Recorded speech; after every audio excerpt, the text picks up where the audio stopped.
pledge allegiance to the flag of the United States of America, to the republic for which it stands, one nation, under God, indivisible, with liberty and justice for all. Could we have a roll call of members? Dr. Malloy. Here. Mr. Mignon. Here. Mr. Hoff. Mr. Greenwood. Mrs. Irwin Adams. Mr. Johnston. Mr. Francis. Mrs. McGinnis. Mr. Cook. Okay, I'd like to announce that prior to this meeting, we had an executive session to discuss legal and personnel issues. Okay, and at this point, we have a special presentation on budget and finance.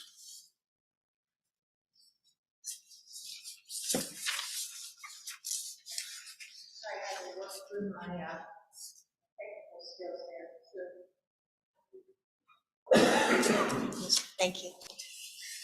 My second level of technical skills. Is that good? Is that better? Okay, at your place is a copy of the PowerPoint presentation this evening. We're going to start through our agenda this evening, start with the state, an analysis of the state and county poverty ratings. We're going to look at our plan for financial budgetary review. We started last session with an ongoing analysis of a deep dive into our financials. Tonight's focus is on operations and maintenance of plant services, as well as police services. We have some follow-up answers to some questions people ask about student activities, and then I want to review the transportation contract renewal. Last month, if you remember correctly, we reviewed the enrollment of the Altoona Area School District as compared to other districts throughout the state. That average daily membership is a large component of our federal and state funding. Another component of our funding is the low income level, sometimes referred to as the poverty level of this associated school district. So we're going to look at what Altoona's poverty level is at the beginning of this presentation. This number is slightly different from the free and reduced lunch number in that it is static. It's fixed on October 1st every year, and that's the number that's used to calculate some of our federal and state funding. The number that we reported this year on October 1st was a 67.84% rating for 7,227 students. You will see as we go through the presentation that is up considerably over the 2021 level that we had. The average, state average poverty rating for school districts is 43.8%. The Altoona Area School District is significantly above that average poverty rating. They do range in the state from about 6% up to 99.5%. Here's a comparison of other districts that have similar low income percentages. So Altoona's in the 2021 fiscal year, which is what we're looking at. That's the most recently published AFR data. We were at 61.5%. Other districts, I was somewhat surprised to see that the Pittsburgh School District was in line with where we are as far as the poverty rating goes. That is in Allegheny County, that's the center of Pittsburgh. The other district that is large in comparison to Altoona is Bristol Township, that has a similar poverty rating. I've ranked this slide based on the expenditures per student, as we did in last month's presentation. Altoona again ranks as one of the lowest school districts in this area and per student expense. The next slide shows us schools in Blair County. Again, this was surprising data to me. The Altoona Area School District has the highest low income percentage of any of the school districts in Blair County, substantially so when you compare that to our immediate neighbors. But again, our per student spending was one of the lowest in Blair County.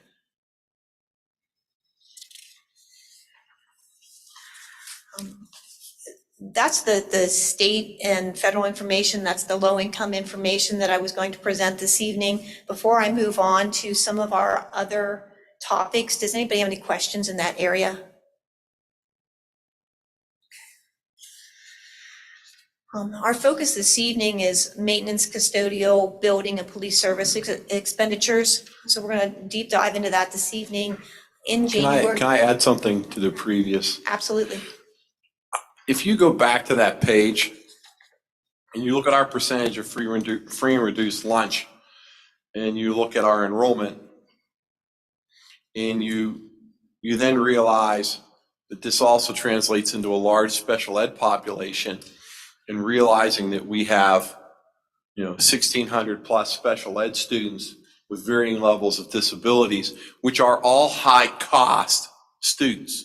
And you're not talking about kids that you're gonna provide a few little services for. I believe last month we talked about special ed, our special ed costs approximately $9,000 per special ed student.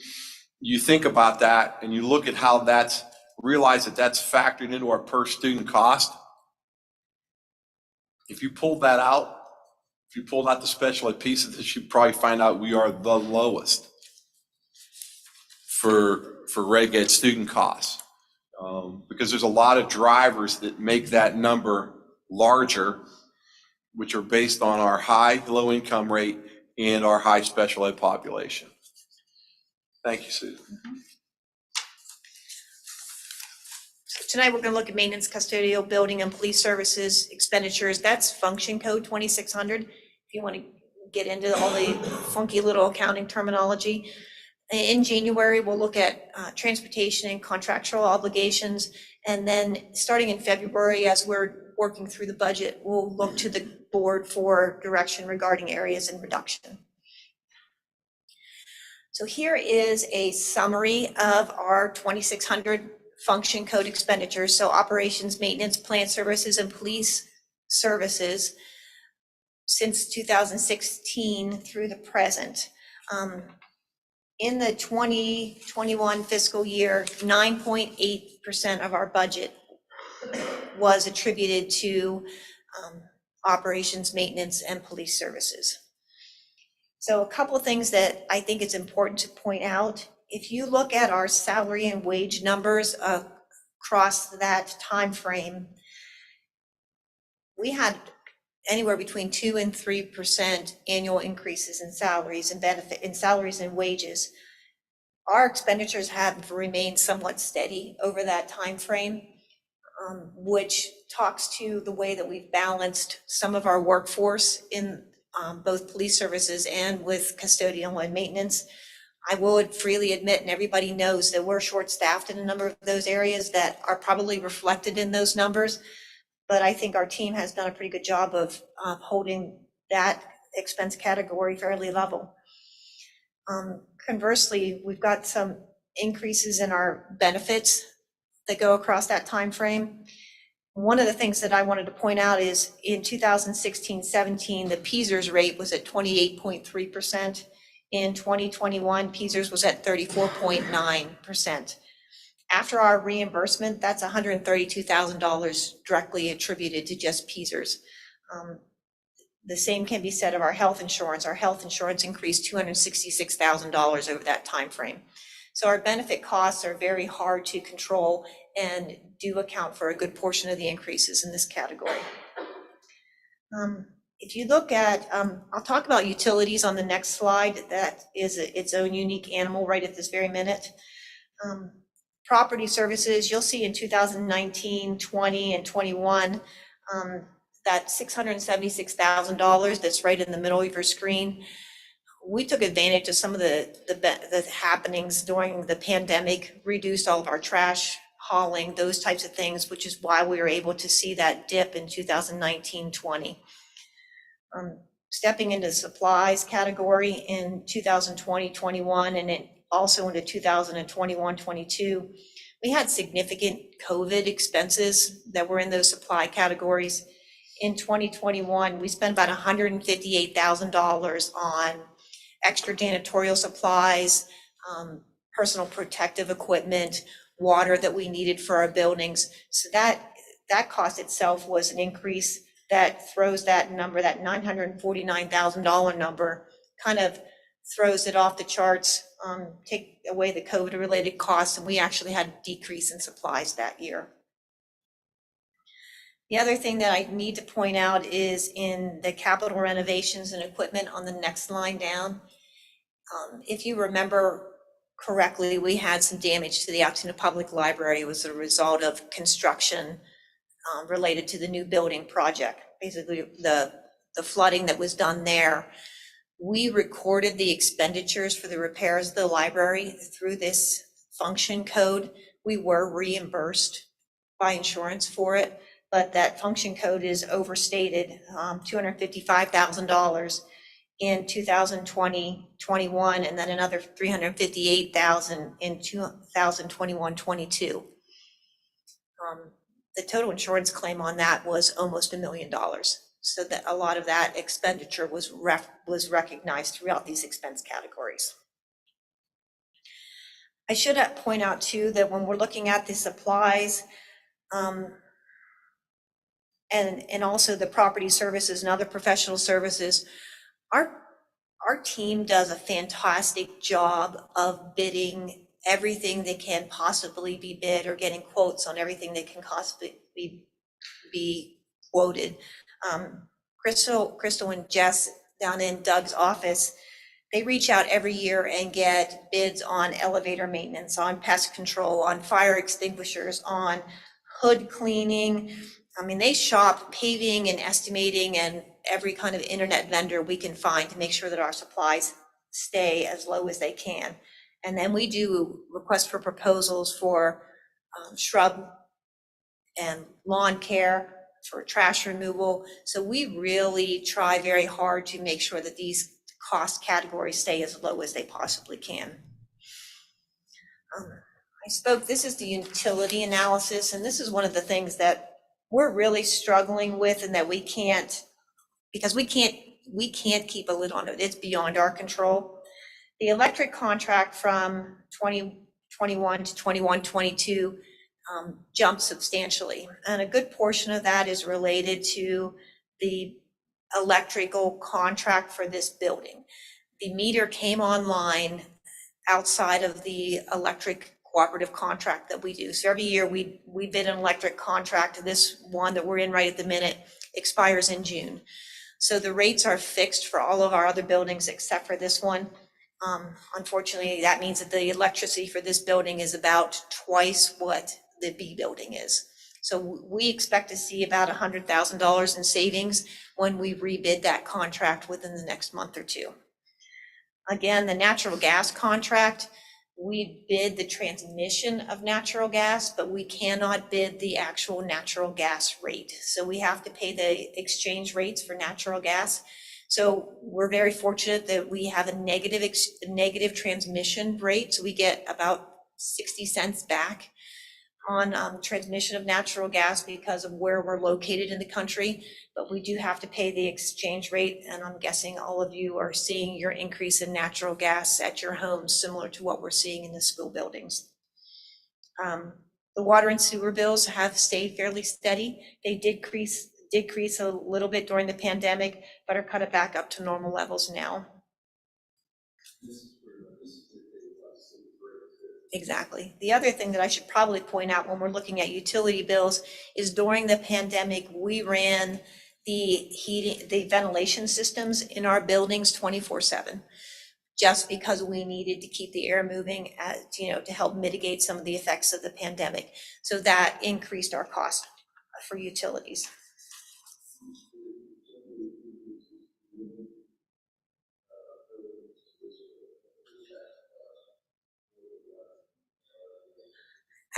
I think that actually there's more. Well, the central, well, Doug, I can let you speak to that if you'd like, but the central heat plant was somewhat inefficient with the way the steam lines ran down to the public library and throughout the other buildings.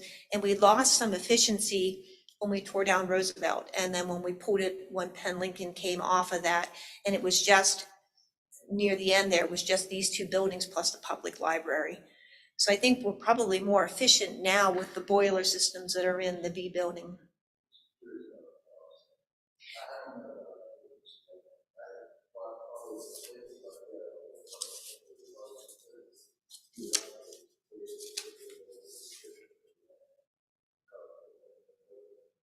You're probably right, because the capacity of the high school is now 600 kids bigger. You have 4 grades here, 3 grades in the junior high, so yeah, you grow in a bigger one. Yeah, well,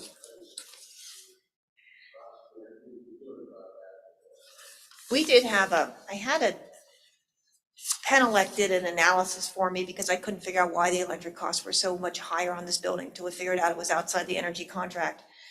The kilowatt hours for the A building are actually twice what they are for the B building, for this building. Now, the boilers are over there, which probably makes a difference, but just,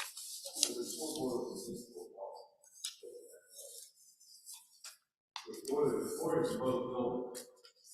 When you say kilowatt hours, there's twice as many kilowatt hours in the A building there as in this building. This building is substantially bigger. right, but I think the boilers in the A building supply the library. And also the air conditioning chillers Or all part of it. all air conditioning. That's good, right? Yeah, yeah. All right, the next slide shows you a per building expenditure for all those 2,600 funding function codes. Again, the high school was the most notable jump between 2021 and 21-22. $130,000 that is attributed to increases in natural gas, and $200,000 is an increase in electricity.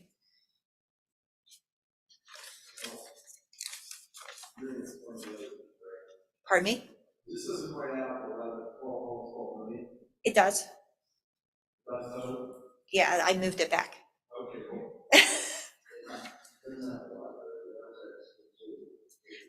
It is, and that's what the next slide will show you, what the district-wide expenditures are.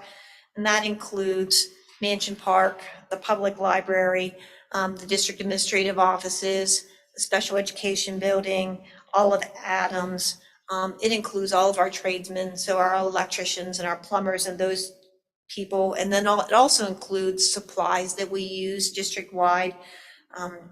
Ice melt is the biggest example that came to mind, so that they buy it and they just code it. It all goes to a district-wide code, as well as vehicle maintenance. So all of our maintenance for our vehicles goes through these district-wide expenses.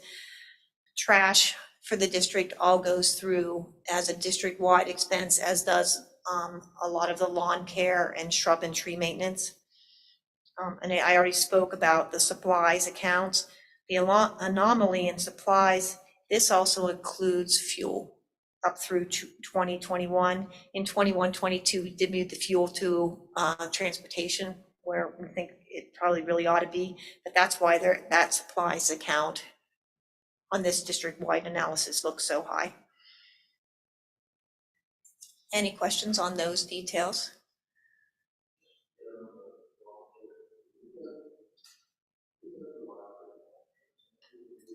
Yeah, it's included in our contract.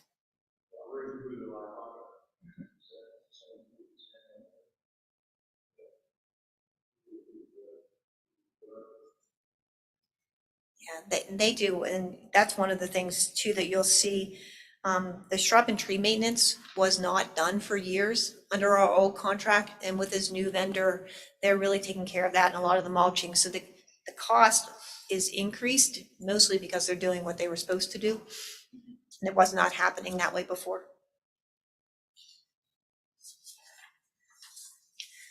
The other thing that's included in those district-wide expenditures are those costs associated with police services.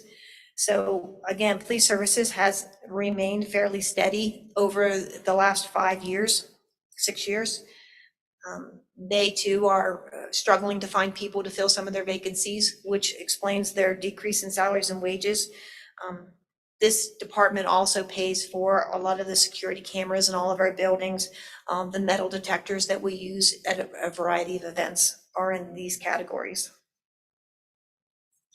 And of course, all the new police vehicles go through here. When you compare the Altoona Area School District to other districts, expenditures for plant and custodial and maintenance, we fall right in the middle of the pack. So this slide shows you other school districts that have similar total expenditures. So it's anywhere within $5 million of what we have. So $5 million higher than us or $5 million lower than us.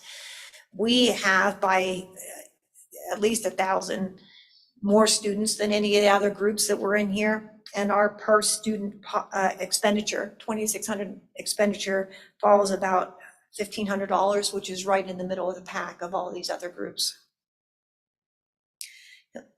One of the things that may jump out that might need an explanation is our percentage of budget is a little bit higher than everybody else. So we're sitting at about 9.8%. If you think that our budget is lower and many of the expenses in this category are fixed and beyond our control, that's why that explains a little bit why our percentage is higher than most of the other people within this group.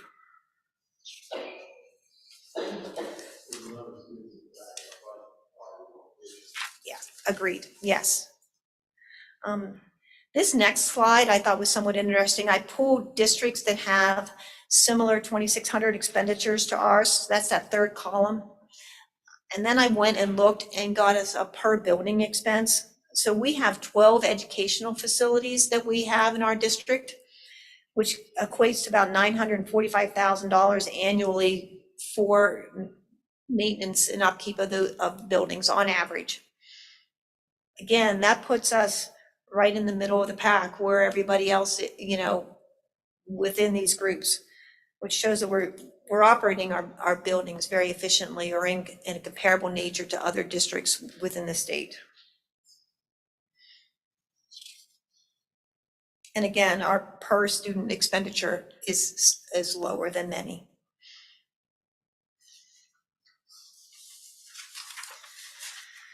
So if we summarize that, Altoona ranks 31 out of 496 in the actual 2,600 function spending. So we spend 11.3 million, or 9.84% of our budget is coded to operation and maintenance of plant services or safety and security. The statewide average is 4.2 million. But we rank 231 out of 496 in per student spending at $1,570 per student. We are well below the statewide average of $1,618. See, our rank matches up to our size. But when you look at our cost per student, we're well in the middle of the pack.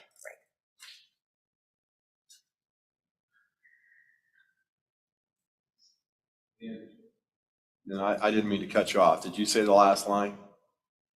The fact that we are at least $100 or $50 below the state average. I did, yes. That's all we have as far as operation and maintenance, plant services, and safety and security. Are there any specifics that I did not cover that you would like to know that we can get you answers to, or any questions that you would like to ask?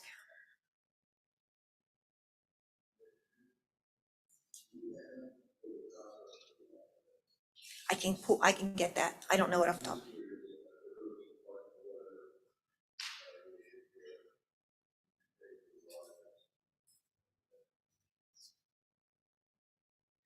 I have one, Sue. So when you look at like that ranking of 31 out of 496, so do you have a way of looking at the other school districts in the state in terms of square footage of building that you're providing? Not just buildings, but size of buildings matter, right? So if there's a total square footage, land that you have to take care of, fields and stuff that you may, that all counts. I would think that if you threw that into the mix, we would look better. And I can look for that. There's no publicly available information that properly quantifies that, which is why I went onto the website and looked up Yeah. the number of buildings. If You know, you, if, anecdotal information, we looked at State College is on one of these lists. So you know that State College is a newer district than Altoona is. So their costs are lower than ours. That's on this, with similar 2,600 expenditures. So their costs per building are lower than ours, but their buildings are newer. So, and you would make the assumption that they're more efficient, Right. and better designed. So it's that kind of information is very, very difficult to quantify. Right, there's just a lot more context to just the simple where you place. Yes. Okay.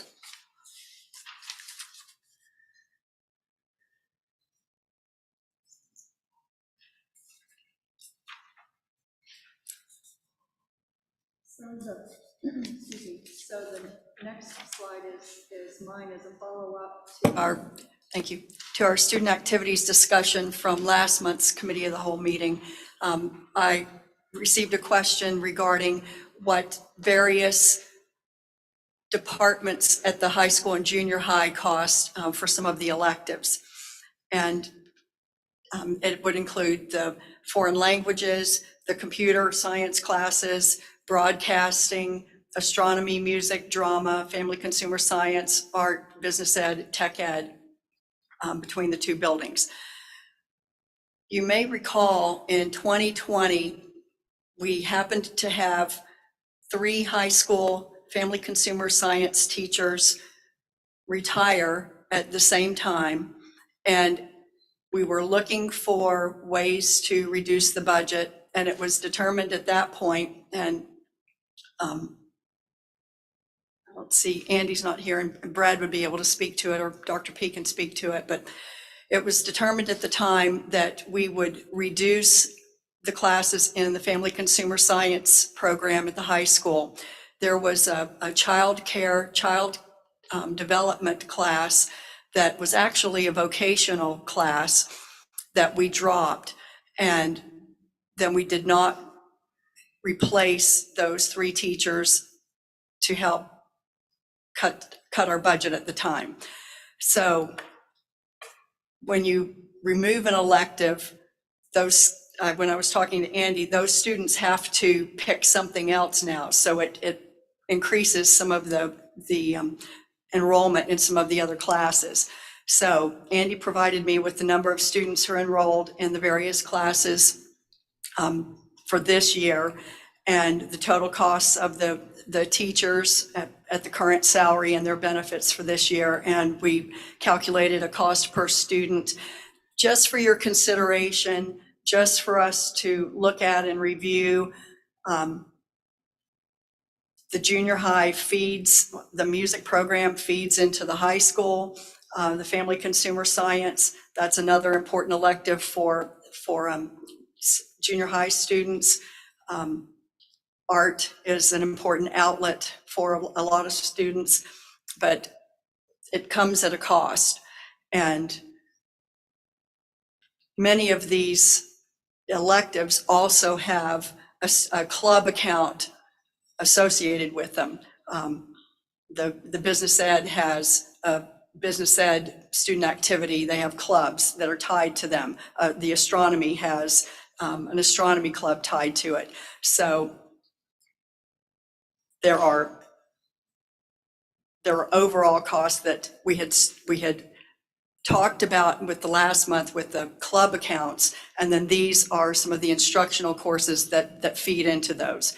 But it's just for your consideration, something to review, something we can talk about if you have questions as far as if you want more information, we can get the answers. We can get Andy or Lori to answer the questions on what would happen if you decided to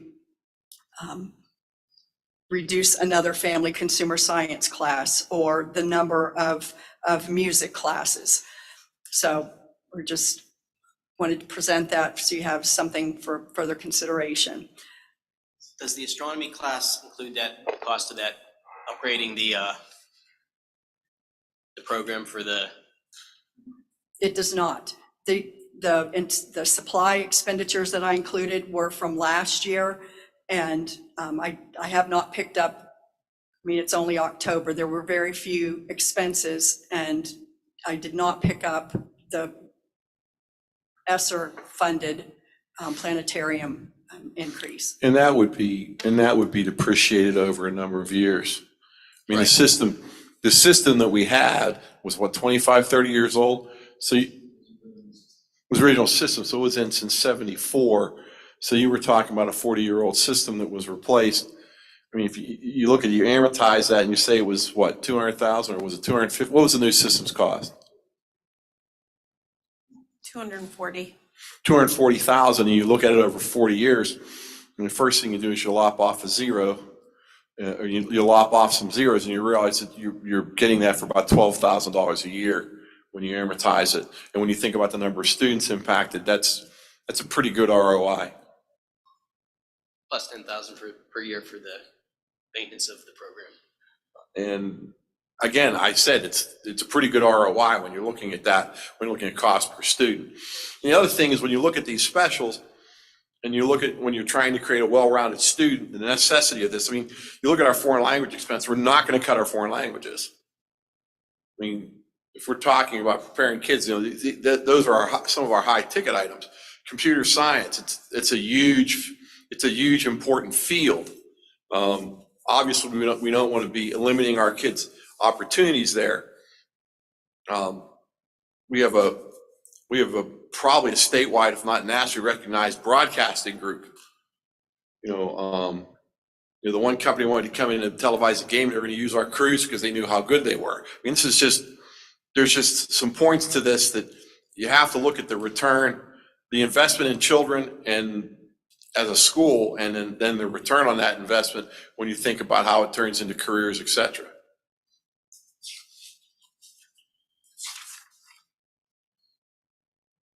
And some of them absolutely are workforce development.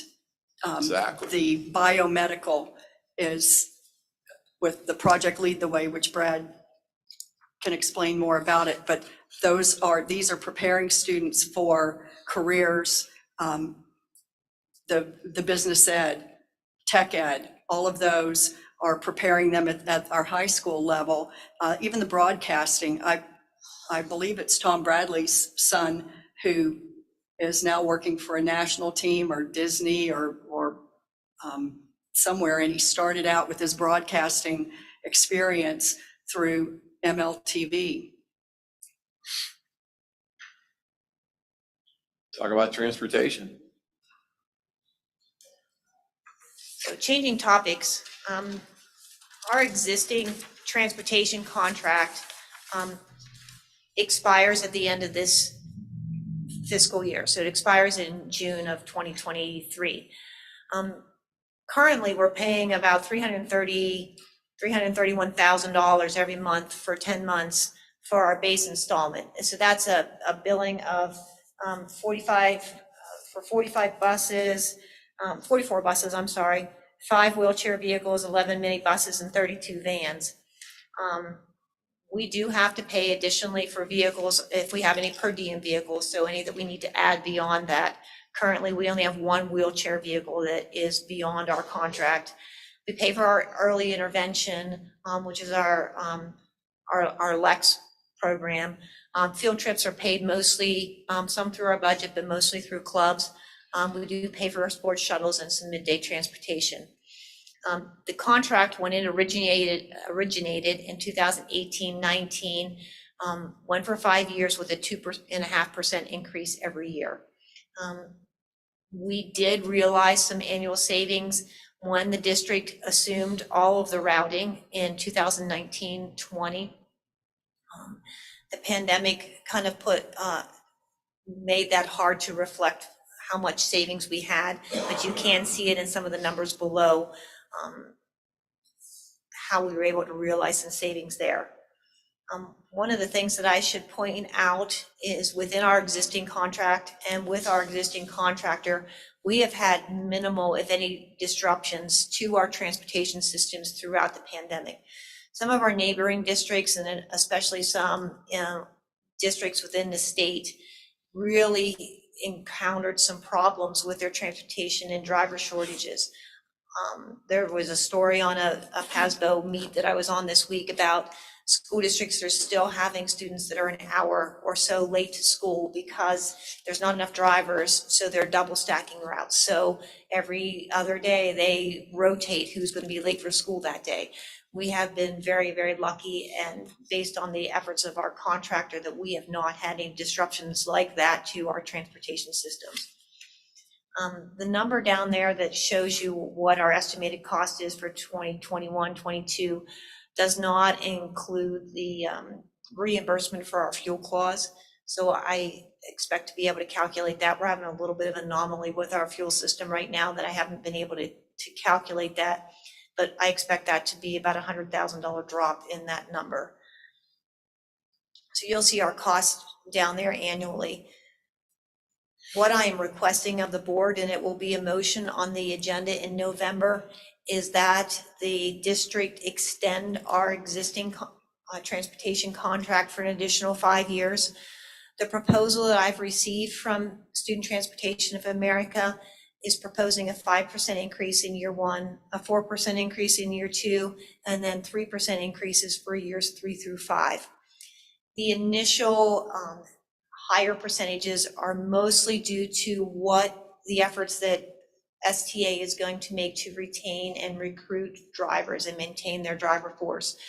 Their labor rates are not as competitive as they would like to be, so they're going to work with the union to increase that initial rate for drivers. The 5% increase is reflective of what they hope to be able to give their drivers. So they're just they're asking us to share that cost. So that's what that 5% increase is in the initial year. They are also offering to invest $25,000 in the facility down at the bus garage. If anybody's been down there, it really needs some renovations. We have one restroom for the females and one restroom, like a one stall restroom for each of those groups down there. So they really need to expand that a little bit. We've got some foundation issues that we're exploring and some draining issues.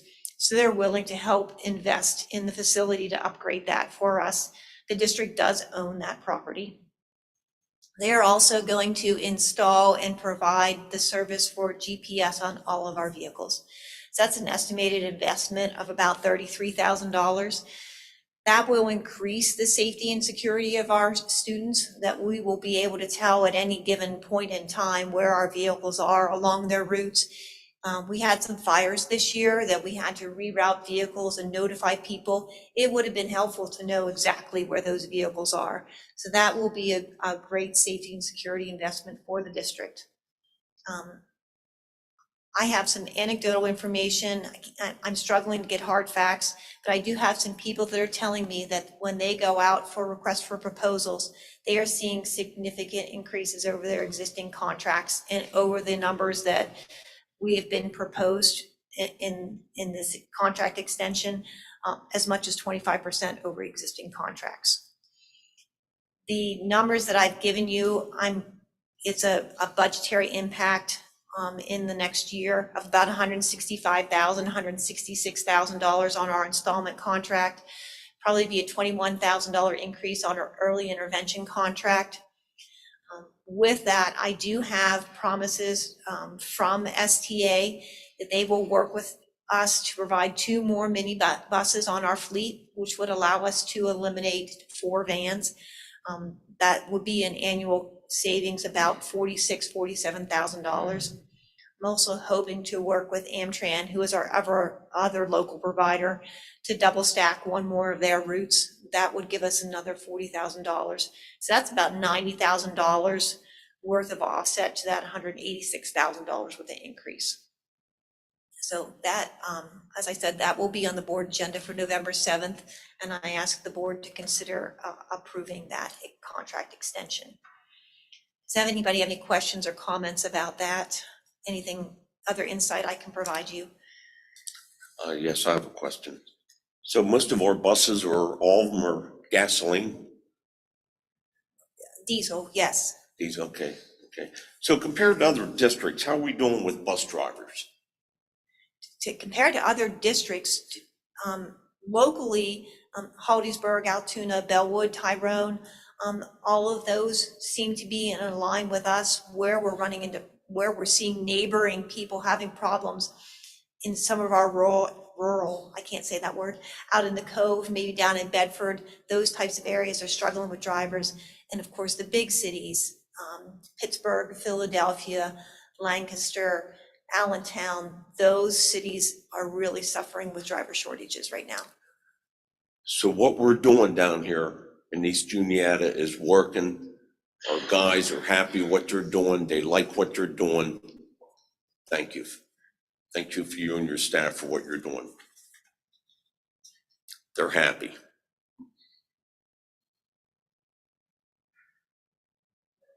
That's all we have for this evening. Anybody have any other agenda items like to bring up?